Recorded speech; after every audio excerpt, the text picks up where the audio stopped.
Hi there, and welcome to the School Management Plus podcast with me, Kai Vacher, and Mark Steed. In this series, we are discussing practical approaches to different elements of teacher recruitment in the midst of a global teacher supply crisis. In the first episode, we looked at how schools can try different means of attracting applicants to their school. In this episode, we're going to look at the actual application process itself.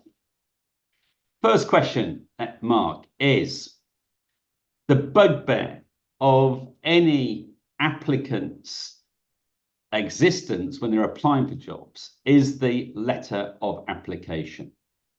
Are letters of application meaningless? Totally. I think they're definitely a waste of time.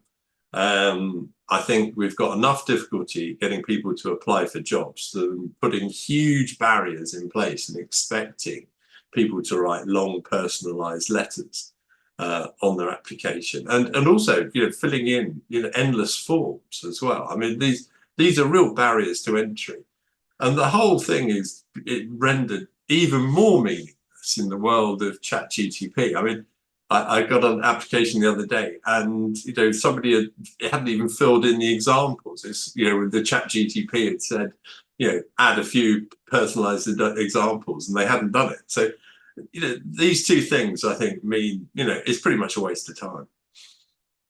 What do you reckon? Well, certainly this year in the recruitment process, quite quickly I started to notice that increasingly the quality of letters of application has suddenly improved dramatically. And for one position that we advertised for, we had over 100 applications, and many of the letters of application seemed very, very similar. So it's really started to, the discussion in our school, and I know you've been provoking the discussion out there on LinkedIn as well recently, is when ChatGPT can write a pretty competent letter of application, can we still use the letter of application as a differentiator?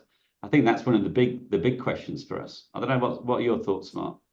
Well, I think to be honest, the whole application process has been slightly hijacked by HR departments over the last 15 years. They've forced us to have a common application form. There's nothing sort of personalized about it. We've got standardized data and standardized information, and this is driven by a desire not to discriminate against candidates. And I'm totally for that. But I think there are other ways of doing it. And I think what we've lost is that sort of personalization that comes from a nicely crafted CV. And if people want to write a really personal letter, there's a real opportunity for people to stand out now from the sort of chat GTP crowd. But I am concerned that we're making it too difficult for people to apply. Yeah, I mean, I think if you use ChatGPT as a tool rather than as a machine, like you say, you can make it. And the way I'm using it at the moment, quite often in many aspects of my work, is using it as a tool to make me a better writer. So if it can help you become a better writer, and in this case, write an even more dynamic, engaging, compelling letter of application, which is personalized, which is authentic, then should we be getting rid of the letter of application this quickly? Would that be an overreaction to the technology at this point, do you think? Well, I think obviously HR departments are going to need a full career at some point, aren't they? They're going to need details, and people enjoy. I think when you get down to that final short list of interviews, picking up on what people have written about in the letters is handy. But I don't think it's essential. So I think it's one of those things where there's a playoff between what's practical. We need people to apply for jobs, and anyone who's going through that process knows what a terrible amount of time and energy goes into those applications. And then you sort of, a lot of the time schools don't have the courtesy even to acknowledge or that they haven't got an interview or anything. There's no feedback. And I think those courtesies being lost is not a good thing. Okay. So I don't think we're unusual as a 3 to 18 school to have a situation where we could advertise for, let's say, a physics teacher and maybe get 0 or a very small handful of applications. We might advertise for a primary teacher and get well over 100 applications. So the volume that we're dealing with from advertisement to advertisement can dramatically vary. And obviously, we're using letter application, or we have been using letter application as not only a differentiator, but also as a filtering system. So if somebody doesn't submit a letter or submits a very short letter or a poorly written letter, that can be quite an easy way of helping filtering them out of the process when you've got a large number of applications. But obviously, we're doing this in the context of a global recruitment crisis. We may be increasingly moving into a situation where we might have very few applications, and we're trying to encourage as many applications as possible. We want to encourage people to apply to our school and show interest in that. So if we're having a big sort of question mark now over the letter application, and I know many candidates, I mean, I can remember applying for jobs 25 years ago. I mean, really frustrated at the amount of time that a letter application would take. What are the alternatives, Mark, or what could we use instead of the letter application? What are the other methods we might be able to think about? Well, I'm particularly interested in, and have actually tried a system where applications were done blind.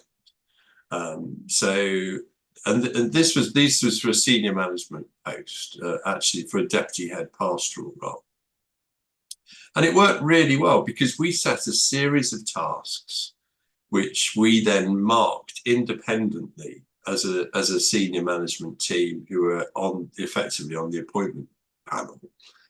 And we scored each answer. And because of the system we used, the actual order you got them was from different candidates. So it was a bit like the way that A-level marking happens now, where the questions just get sort of sent to you sort of slightly randomly. We then assigned a grade to each of the answers to the tasks.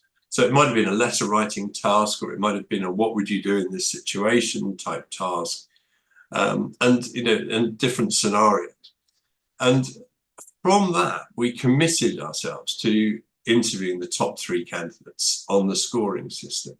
And what was interesting is, and this underlined and taught me a great lesson, is that the candidate who came top on that task actually ended up being a candidate, being a candidate who I probably would have filtered out in terms of, of other very prejudicial criteria, like, where they did their first degree and so on. And so it taught me a great lesson about inclusion and about diversity. And we got, I think, simply the best deputy head pastoral I've ever worked with in my career out of it. And I know that she wouldn't have got that job if I'd gone through a traditional process. So I think that this way of doing applications is really exciting, particularly for senior leadership roles. And would you be able to use that blind application process if you were trying to sort of filter through or differentiate through, let's say, 50 or 60 different applications? Or is it when you get to a smaller number? Well, it's more at the latter stage where you get to shortlisting, or for a very important role like a deputy head role, because I think in those circumstances, it's really important to put in the work. But obviously, there's a big marking task here, which again it makes it even worse. Anyway, this research is all based on, I don't know if I can get this to work, on Iris Bonnet's What Works. She's a Harvard professor who's done a lot around inclusion, diversity of the workforce.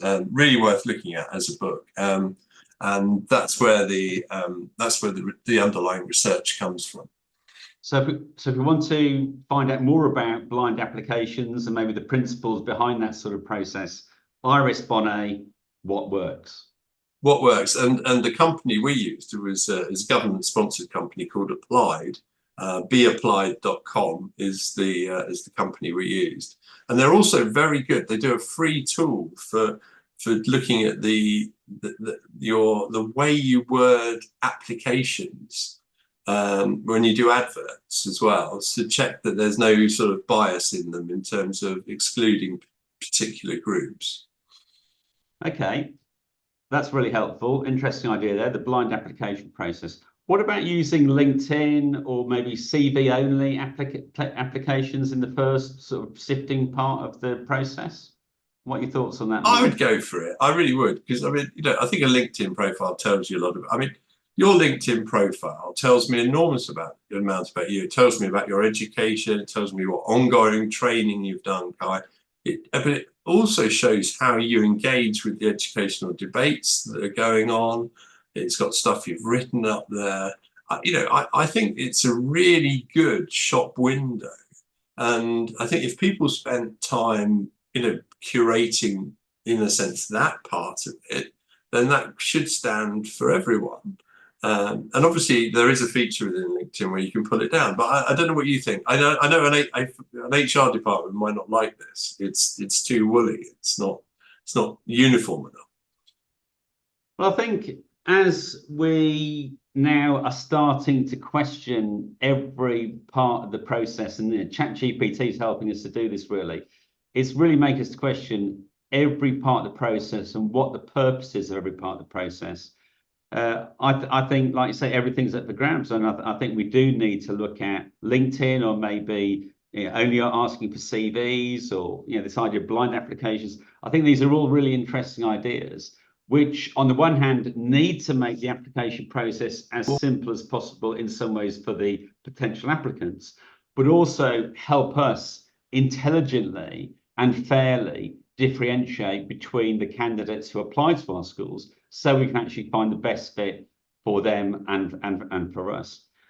So I think we're probably coming to the end of this episode, Mark, and really happy to explore those ideas further. And I think in our next episode, we're going to be looking at the actual selection process itself and how we might want to redesign that, bearing in mind the discussions that we've started in these last two episodes. How does that sound? That sounds great, and I think this is a really useful series in terms of I think this debate is well overdue in terms of looking at how we do this. Anyway, as ever, Guy, great to chat with you. Great to chat with you, Mark. And if you're listening out there and you want to contribute to this debate, please join in the discussion on the LinkedIn posts, and we're very interested to hear your views, and we'll bring as many of those as we can into the debate. See you soon. Take care. You've been listening to the School Management Plus podcast in association with Steed Education and Kai Pod.